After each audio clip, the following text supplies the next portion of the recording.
informations, mesdames et messieurs. Merci d'avoir choisi Kanakin Télévision pour vous informer à la une de l'actualité. La délégation de la SADC a été reçue en audience ce mardi 17 octobre par le président de l'Assemblée nationale. Les questions électorales ont été au centre des discussions entre ces deux partis. Images et commentaires.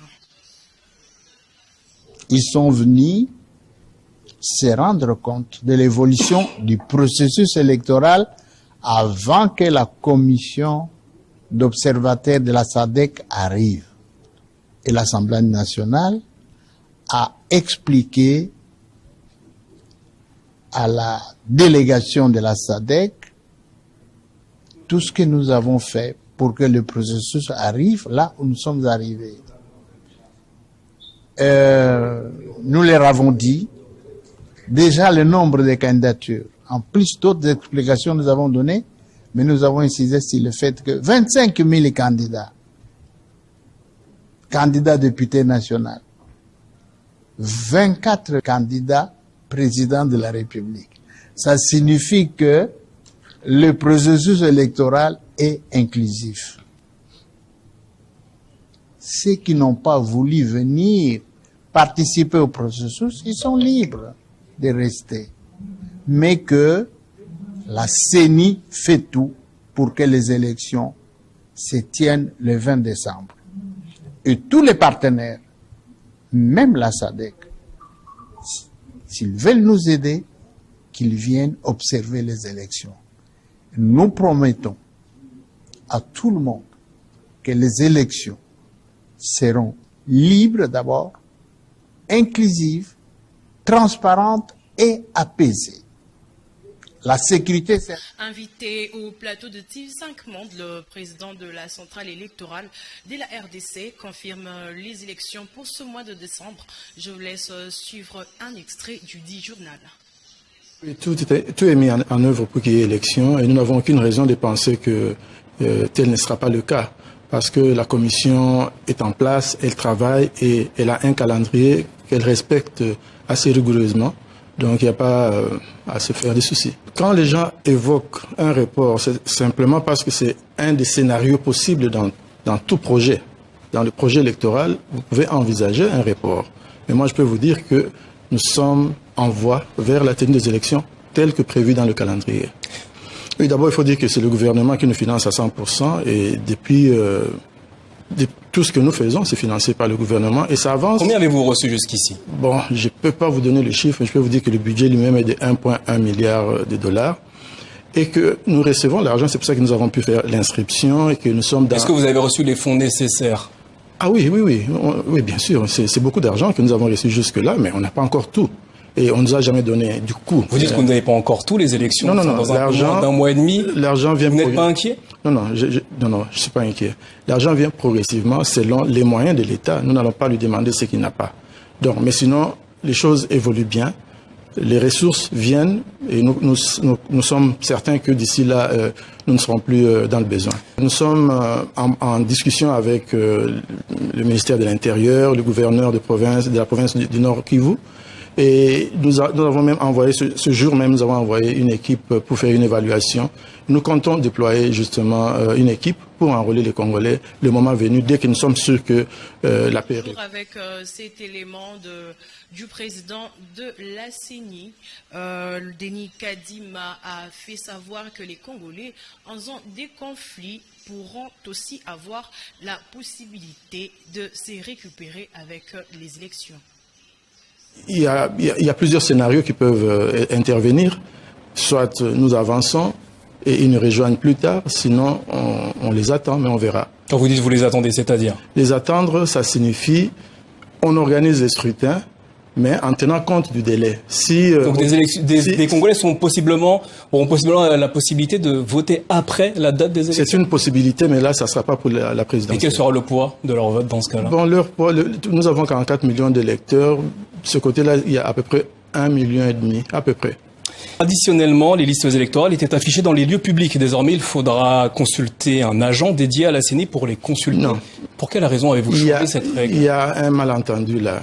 Voilà ce qu'il y a. La loi prévoit que nous affichions, mais l'espace physique n'est pas suffisant. Je vous donne une idée, c'est comme une maison taille ordinaire, il faut afficher 1 500 000 électeurs. C'est pas possible. C'est pour ça que nous avons une disposition supplémentaire qui consiste à donner l'occasion aux gens de voir un préposé à la consultation de la liste. Et cela a été interprété comme si nous ne voulions pas afficher. C'est simplement la réalité. Nous avons des grands territoires avec beaucoup d'électeurs. Nous n'avons pas assez d'espace physique pour tout afficher. Dans nos reportages qu'on a réalisés grâce à nos équipes sur place, on a pu constater que la qualité des cartes d'électeurs laissait à désirer. Dans ces conditions, comment allez-vous empêcher les possibles fraudes? Oui, ça c'est un problème réel et nous y travaillons. Il y a eu une série de cartes qui posent problème et nous avons déployé les équipes. On est en train de renouveler ces cartes-là. Vous êtes en train de les renouveler, ça veut dire que le jour de l'élection, il n'y aura aucune chance pour les possibles fraudeurs? Non, parce que d'ici là, nous aurons satisfait. Parlez toujours du processus électoral. Une délégation de Reporters sans frontières ont été reçus ce mardi 17 octobre par le ministre de la Communication et Médias, Patrick Mouyaya, dans son cabinet de travail. Les deux parties ont bien évidemment évoqué les discussions sur les processus électoraux. Je vous laisse suivre ce reportage. Au menu de leurs échanges, le projet Médias et élections, un projet sur la formation des professionnels de médias pendant la période électorale, mais également le dossier Stanis Boujakera. Cette délégation a été constituée des éléments du bureau de Dakar et du siège à Paris. Au sortir de l'audience, le chef de la délégation est revenu sur le dossier Boujakera. C'est dans un contexte extrêmement difficile pour les médias d'une manière générale en République démocratique du Congo, comme vous le savez. C'est difficile parce que notre confrère Stanis Boujakera est en prison depuis au moins maintenant 2 mois et nous avons profité de cette opportunité avec M. le ministre de la Communication et des Médias pour faire le tour de cette situation, mais également réitérer la position officielle de Reporters sans frontières, qui est d'abord d'abandonner toutes les charges qui pèsent sur Stanis Boujakera, mais aussi de le libérer immédiatement. Cela a été de tout le temps notre position officielle en tant que Reporters sans frontières.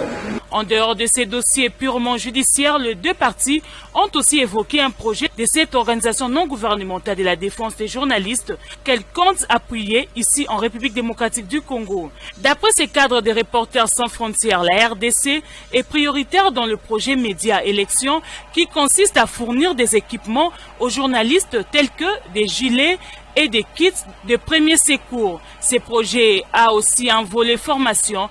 Enfin, le volet plaidoyer et formation à la couverture électorale. Ces projets sur sa substance d'un monitoring fait par cette ONG qui a constaté que généralement en période électorale, il s'observe beaucoup de violences et d'attaques contre les journalistes. Et comme en RDC, c'est la période électorale, la campagne va s'ouvrir bientôt, donc nous avons estimé nécessaire d'appuyer les confrères journalistes à se former davantage. Ces projets concernent non seulement la vie de Kinshasa, mais aussi Mbandaka, Goma et Lubumbashi. Autre chose à présent, le ministre du Transport, Marc Ekila, et le ministre Patrick Mouyaya ont co-animé ce lundi 16 octobre un briefing presse, c'est lequel a axé autour de la mise en œuvre du programme du gouvernement dans le secteur de transport, réalisation et perspective. Ce reportage vous est proposé par Kouparboula. Dans son mot introductif, Marc Ekilali Kombio a souligné les grandes actions menées par son ministère dans le redressement du secteur des transports en République démocratique du Congo, avec une vision de développement du chef de l'État Félix Tshisekedi, de réalisation de mers palpables dans le sous-secteur aérien avec la RVA, dont la construction des infrastructures aéroportuaires. Le ministre des Transports a noté des avancées avec une ribambelle d'aéroports qui sont réhabilités et modernisés avec la piste, l'aérogare, la tour de contrôle et le matériel d'assistance à la navigation des avions. Le processus de certification de quelques aéroports internationaux, ce qui n'avait jamais été songé avant. Le ministre des Transports, Voies, des Communications et des Enclavements a ensuite évoqué la sûreté de l'aviation civile. Il s'est dit satisfait des points marqués par la RDC, pourtant sur la liste noire de l'Union européenne, d'où il fallait remplir des conditions pour se conformer aux normes de l'OACI. Marc Ekila a fait savoir que la République démocratique du Congo remplit le formulaire pour permettre à ses avions de rentrer dans l'espace aérien Schengen. Des avancées également à noter dans le sous-secteur ferroviaire. La République démocratique du Congo a mis à la disposition de ces sociétés qui s'occupent des chemins de fer une sorte de redevance pour les renouvellements de l'ouvrage des infrastructures de transport qu'on appelle la redevance logistique terrestre. Le chef de l'État prônant la bonne gouvernance, nous avons équilibré les dépenses. Aujourd'hui, la SNCC a acquis 100 wagons, 9 achetés sur fonds propres du gouvernement. En ce qui concerne l'ONATRA, Marc Kila a fait savoir que le quai de Matadi est en train d'être réhabilité, en plus de vastes projets de réhabilitation et modernisation du chemin de fer Kinshasa-Matadi avec une firme canadienne. Marc Kila est également revenu sur le sous-secteur routier avec, pour la première fois, des contrats acquis par la RDC pour des livraisons de bus à l'extérieur depuis 1960. Mais surtout que le pays a signé un contrat de livraison de bus Transco et ces bus devront être produits en République démocratique du Congo. Enfin, le ministre des Transports, voies des communications et des enclavements a fait savoir que dans le secteur fluvial, le gouvernement a acquis 2 baliseurs, ce qui permet à la régie des voies fluviales d'exécuter avec fierté ce qu'il fait. Les partenaires vont renforcer la RVF en termes de canaux rapides pour atteindre certains coins compliqués. La construction du port en eau profonde de Banana n'en est pas restée moins évoquée. Prenant la parole à son tour, Patrick Mouyaya Katembwe a vanté le mérite des efforts réalisés dans ce secteur sous l'impulsion du président Félix Tshisekedi dans un secteur éminemment stratégique pour le développement de la République démocratique. Parler du climat des affaires, le Premier ministre Sama Lukonde invite les ministres de l'espace OHADA à préserver les acquis de cette organisation. Les détails dans ce reportage qui est signé par Mario Ambongo. C'est sur ce mot que le Premier ministre Jean-Michel Sama Lukonde a lancé les travaux de la 56e session du Conseil des ministres de l'Organisation de l'harmonisation en Afrique du droit des affaires OHADA, dont il a présidé la cérémonie d'ouverture ce 15 octobre 2023 à Kinshasa. Avant ces mots d'ouverture, le chef du gouvernement congolais a invité les ministres ayant la justice dans leur attribution au sein des pays membres de cette organisation à en préserver les acquis, tout en soulignant l'intérêt que son gouvernement accorde à cette organisation commune. Gage, dit-il, du développement de la communauté. Votre séjour à Kinshasa, pour la 3e fois consécutive, en l'espace de 8 mois, est la traduction de votre ferme volonté d'accomplir notre vision partagée d'unification du droit des affaires afin de renforcer l'harmonisation de nos cadres juridiques, de favoriser le commerce intra-africain et encourager les investissements sur notre continent en vue d'attirer des capitaux frais pour la croissance de nos jeunes économies. Il a également relevé l'importance des points inscrits à l'ordre du jour de cette session pour les économies africaines face au déficit de la mondialisation. En tant que dirigeant, il est de notre responsabilité de veiller à ce que notre organisation continue d'évoluer pour répondre aux besoins changeants de nos économies et de nos citoyens, ainsi qu'aux défis liés à la mondialisation. Il a enfin salué la vision des pères fondateurs de l'OHADA et appelé à l'engagement des dirigeants actuels pour faire de l'Afrique un véritable pôle de développement. Signalons que cette cérémonie d'ouverture a connu la participation des députés et sénateurs de la ministre d'État, ministre de la Justice et garde des Sceaux de la RDC, présidente en exercice du Conseil des ministres de l'OHADA, les ministres de la Justice des pays membres de cette organisation, de quelques membres du gouvernement, de la RDC, du secrétariat permanent de l'OHADA, de la présidente de la Cour commune de justice et d'arbitrage de l'OHADA, de la directrice générale ad intérim de l'école régionale supérieure de la magistrature des experts de l'OHADA et de plusieurs autres invités. Autre chose à présent, le vice-premier ministre, ministre de la Défense nationale et des anciens combattants, Jean-Pierre Bemba Gombo, a accordé une audience à l'ambassadeur du Brésil en poste à Kinshasa, Roberto Parente. Les questions sécuritaires ont été au menu de leur entretien.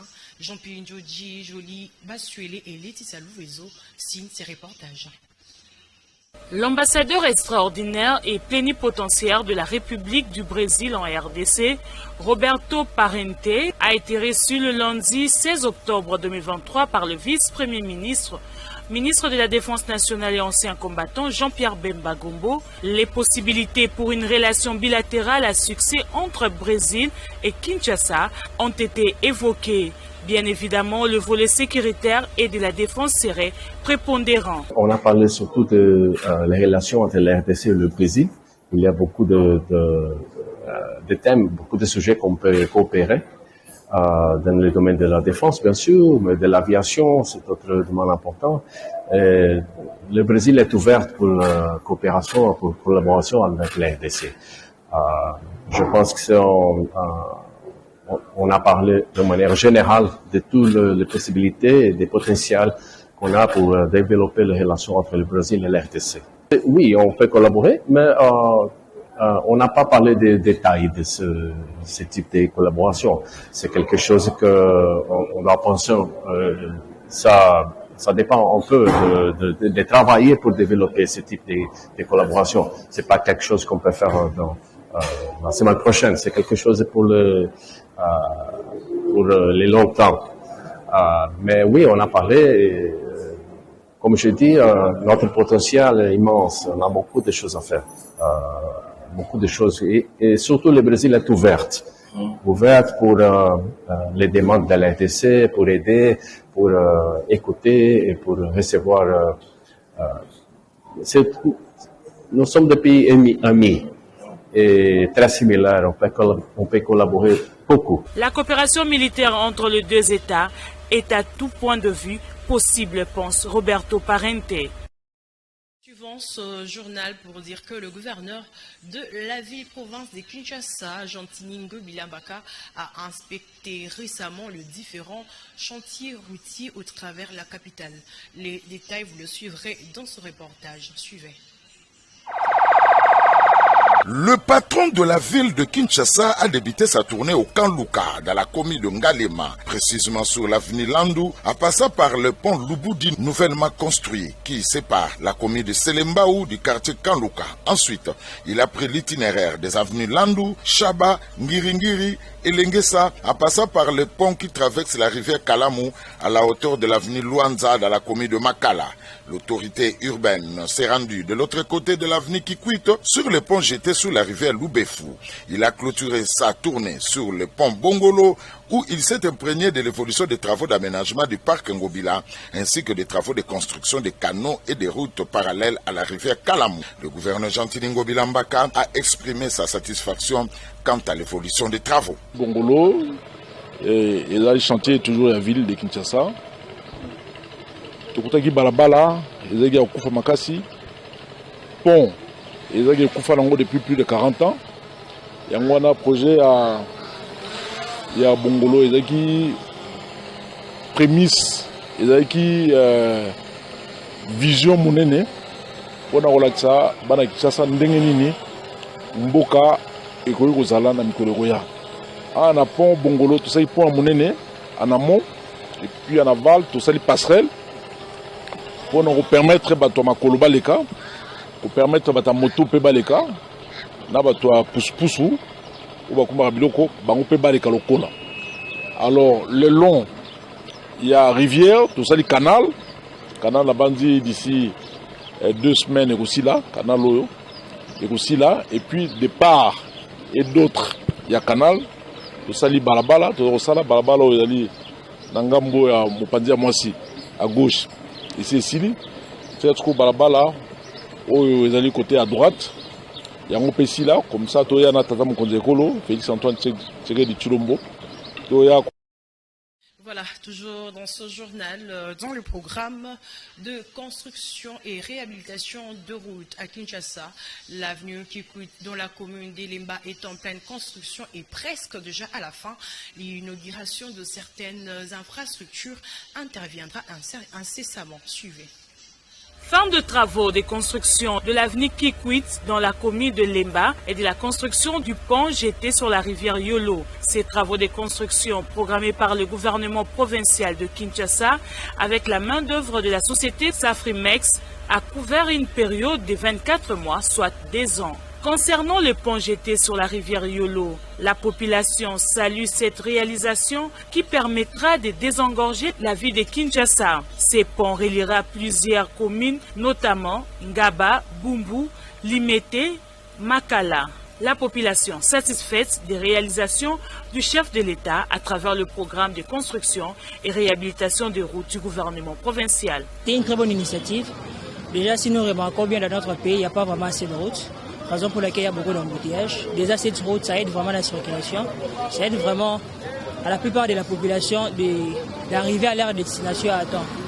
Pour l'avenir qui quitte cette direction, réduira sensiblement les embouteillages créés au niveau de la maison communale de Ngaba. Nous avons essayé déjà, c'est quoi étiqueté, tous les autres, moi retouche, moi retouche, pour qu'il caniveau.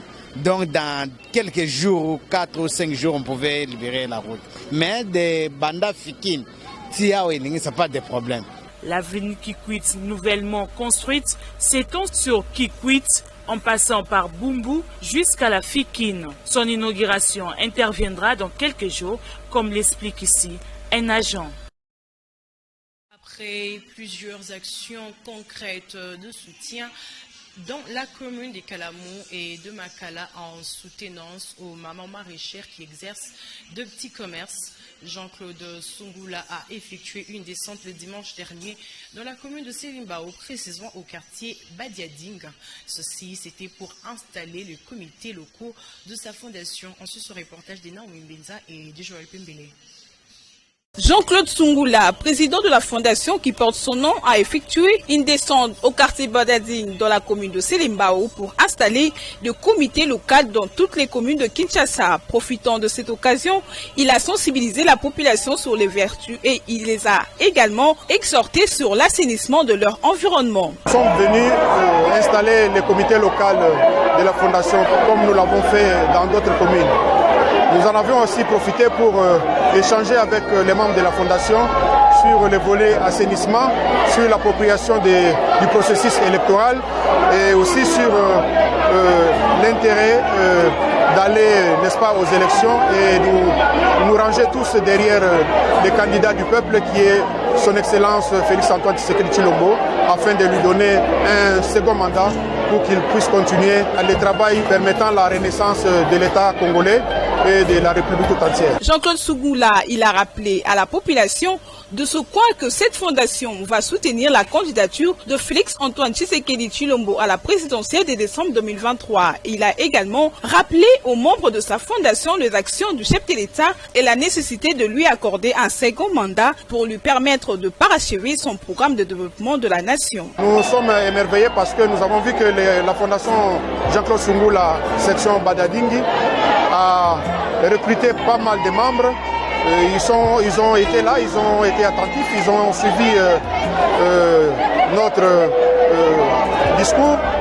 Nous avons échangé, nous avons compris les besoins de la population par rapport au volet assainissement, par rapport à ce qu'ils entendent autour de la problématique des élections. Et nous avons apaisé tout le monde et tous ils sont contents. Ils n'attendent que la date du 20 décembre pour aller élire notre chef de l'État, notre candidat unique, Félix Antoine Tshisekedi Tshilombo. Peu avant de s'en aller, Jean-Claude Sungula a remis 2 enveloppes consistantes à plusieurs femmes pour renforcer leurs activités commerciales. Rappelons que Jean-Claude Sungula est candidat député national pour le compte de la circonscription électorale de la Funa. Au cadre du parti Union pour la liberté et le bien-être social, Jean-Marie Kachama a encore volé au secours de ses électeurs. Il était cette fois au quartier Mbanzalemba où il a fait don de 500 mètres de câbles de courant électrique aux habitants de la localité des Caputo. Images et commentaires.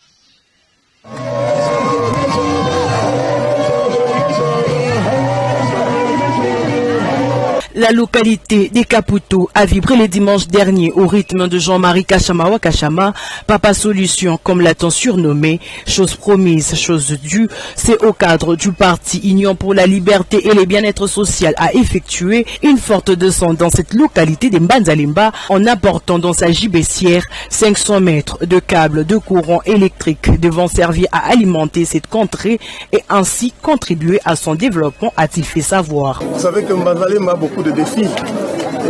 les défis d'électricité, les défis d'eau, les défis sécuritaires. Nous avons pensé qu'il faille venir visiter les amis de Mbanzalemba.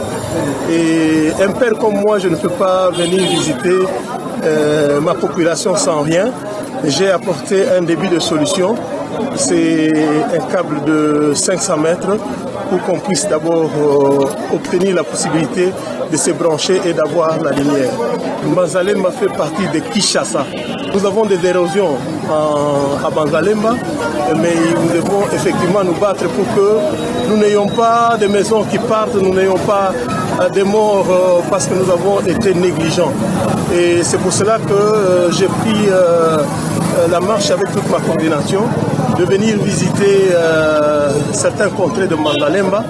Et je vous assure que je viendrai régulièrement en Mbanzalemba parce que j'aime bien les habitants de Mbanzalemba, j'aime bien voir les développements de Mbanzalemba, j'aime bien voir Mbanzalemba changer. Un geste qui est allé droit au cœur de cette population et qui a marqué ces notables qui n'en sont pas restés indifférents. Il faut croire que cette activité a aussi permis à Jean-Marie Kachama Wakachama de réchauffer ses bases en marge de la campagne électorale prévue dans un mois et ainsi recueillir les desiderata de son fief électoral.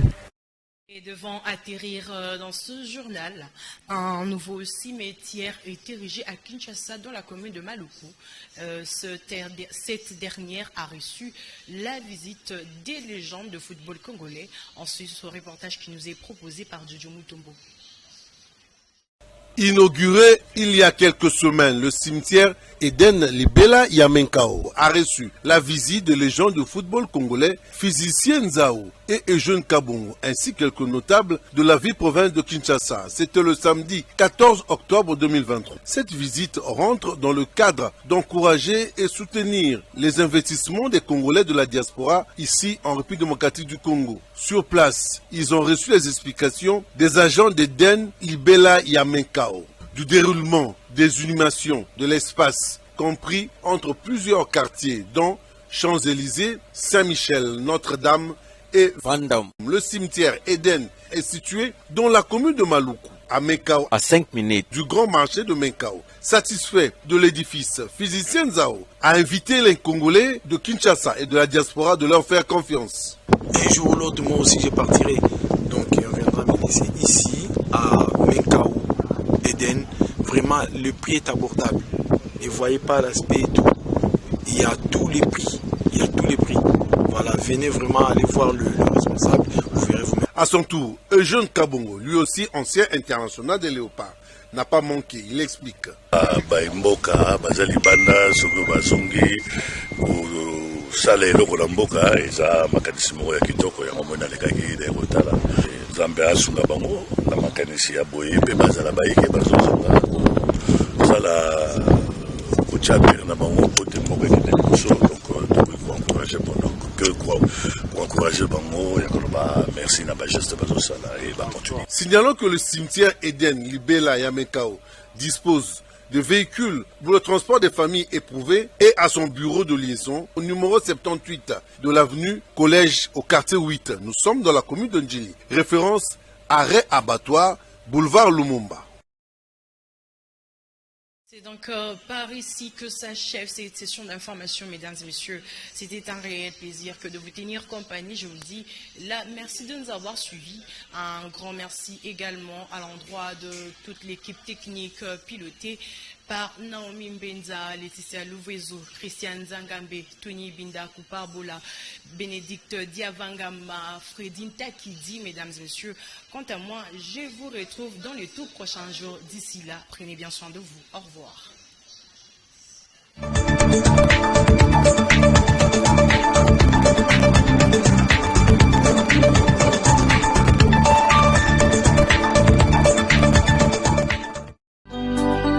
Mais à la profonde douleur de vous annoncer la mort inopinée de leur mère, tante, grand-mère, Juliane Kouchi Moumania, décédée le vendredi 13 octobre 2023. Le programme des obsèques se présente de la manière suivante.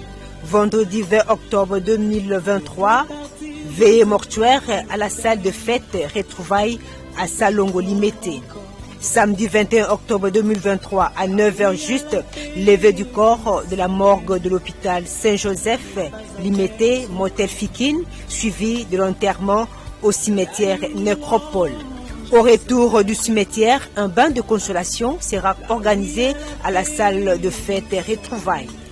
En attendant, le recueillement se poursuit en la résidence familiale de l'illustre disparu, 6 numéro 10 avenue Nenga, quartier Limité Salongo.